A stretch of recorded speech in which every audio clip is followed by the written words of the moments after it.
So recently, LeBron has been falling down my all-time list for many reasons, but there's one reason I want to talk about today that I looked into it a little more and it really shocked me, and it is a big reason why he's falling down my all-time list. So I wanted to just talk about this one quickly and share my thoughts and see what you guys think.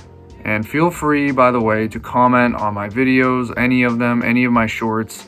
I want to have discussions with you guys. I want to hear what you think. So please leave a comment and it will be much appreciated and I will answer it. So let's get into it.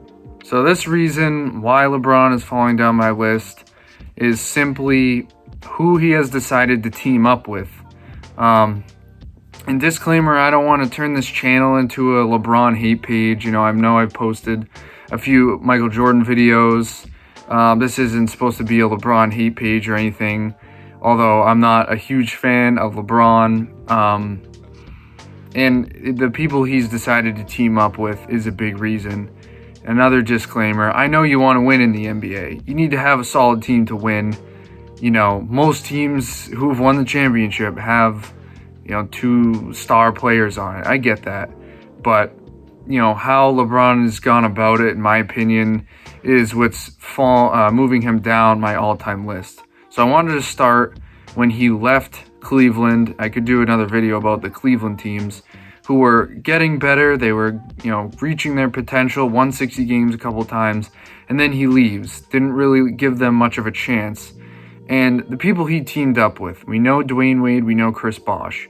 But I was shocked to see how good these guys were before LeBron teamed up with them. So Dwayne Wade in 2009-2010, he averaged 26.6 points, 4.8 rebounds, 6.5 assists, 1.8 steals, 1.1 blocks. He was 5th in MVP voting. He made All-NBA first team, All-Defensive second team, and was an All-Star. And I believe he was top 10 or top 15 in Defensive Player of the Year voting as well. So he was a top 5 player in the league the year before he had LeBron join him in Miami. And Chris Bosh as well, I was very shocked to see his stats in 2009-2010. He averaged 24 points a game, 10.8 rebounds, 2.4 assists, 1 block. He was 12th in MVP voting, made the All-Star team. It was probably his best statistical season of his career. I think he maybe should have made an All-NBA team. Like someone like Pau Gasol made the team. I think someone like Pau Gasol made those teams due to the Lakers' success. Even though he had really good years, someone like Chris Bosh had a fantastic year and probably could have been an All-NBA player. But 12th in MVP voting, he was probably a top 15 player this year. And so LeBron teams up with a top 5 player and a top 15 player, probably at worst, the season prior.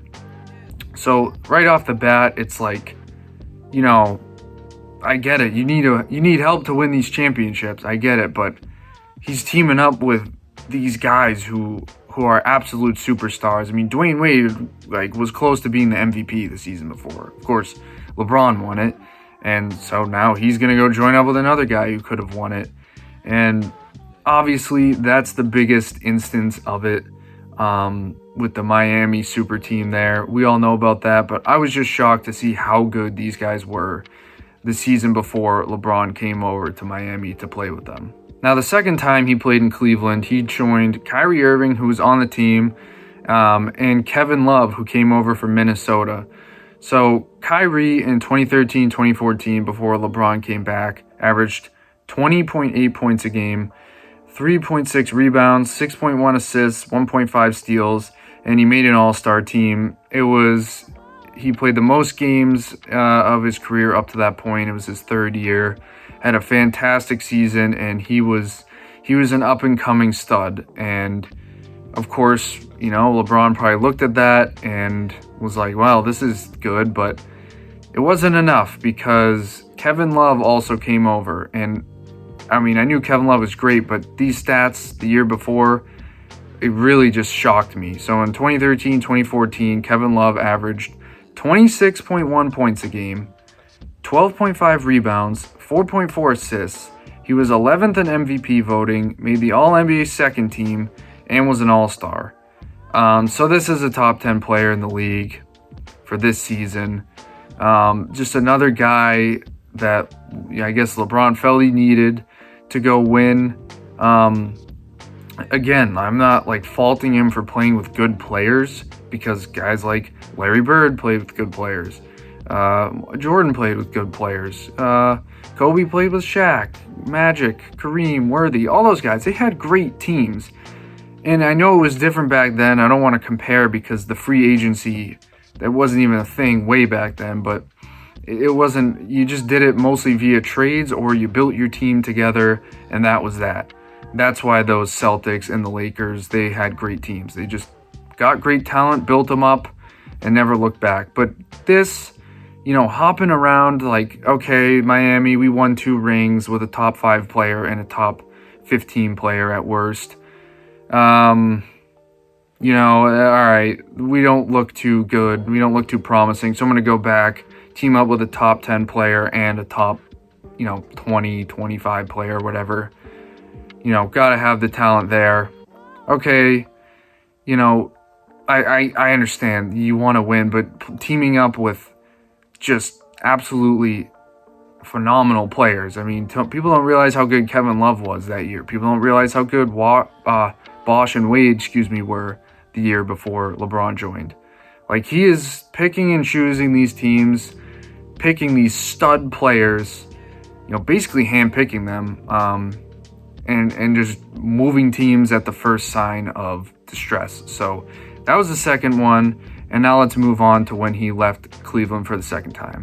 So when he leaves Cleveland and goes to the Lakers, they had a down year. Then they made a bunch of trades. Guys left, the young guys.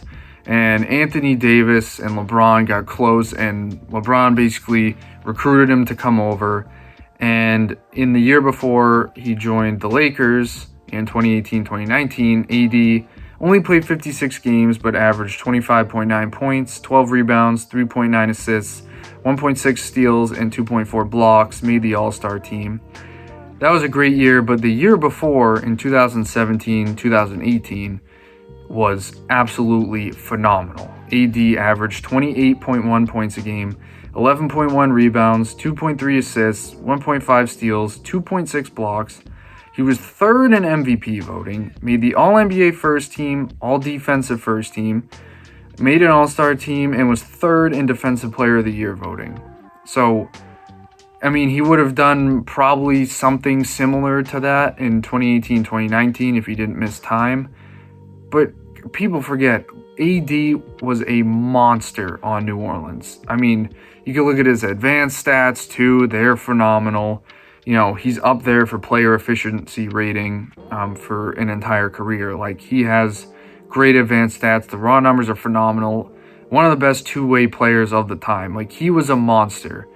And now when he got to LA, he had a better season than LeBron did in that 2019-2020 season. He averaged 26.1 points a game, 9.3 rebounds, 3.2 assists, 1.5 steals, 2.3 blocks. He was 6th in MVP voting. LeBron was 2nd. I think AD should have been ahead of him. He made an All-NBA first team, All-Defensive first team, and was 2nd in Defensive Player of the Year voting. So that's the best season anyone has ever had on a LeBron James team. I mean, Dwayne had good seasons, but he had to take a step back. Bosh had good seasons, had to take a step back. Kyrie had a very good year in 2016-17, averaged 25 a game, I think. But he had to take a step back. So did Love. AD has, when he's been healthy, we saw it this year, he has been lights out. In 2019-2020, in my opinion, he was better than LeBron. Should have been higher in the MVP voting. And LeBron, of course, was great, had an excellent year, won the assist title. But people forget how good Anthony Davis was that year. And again, I can't fault LeBron for playing with good players. Like, every great, all-time great has played with great players at some point. It's just how LeBron recruits them or leaves a team at the first sign of distress, handpicks his players, basically, and he needs, at least a top 10 player on his team from the season prior or the couple seasons prior. And it just, the more I've thought about it and the more I looked at how good these players were before, LeBron decided to team up with them, it just, kind of rubbed me the wrong way. I mean, they just started hitting their stride in Cleveland in the late 2000s, winning 60 games. And LeBron didn't give him a chance. He said, all right, I'm going to go play with this top 5 player, and then we'll throw in another top 15 player just for good measure. And they still lost in the first year, which I just think that is another reason. You can't go team up with this top 5 player, the top 15 player on this super team, claim you'll win 8 titles, and then lose to an inferior team in the finals while you're the 5th leading scorer out of both teams. You can't do that. And I don't want to ramble too much. I'm just going to wrap it up here. These players are phenomenal. LeBron handpicks them. He's got to play with a really, really good player. And I just wanted to show how good these guys were the year before they played with LeBron and how good they might have been when they were on the team with LeBron. All of them were good, but AD was the best with LeBron. So let me know what you guys think. Again, leave a comment on this video, any of my other videos, shorts. I want to have discussions with you guys. I want to hear what you guys think. But thank you very much for watching, and I'll see you next time.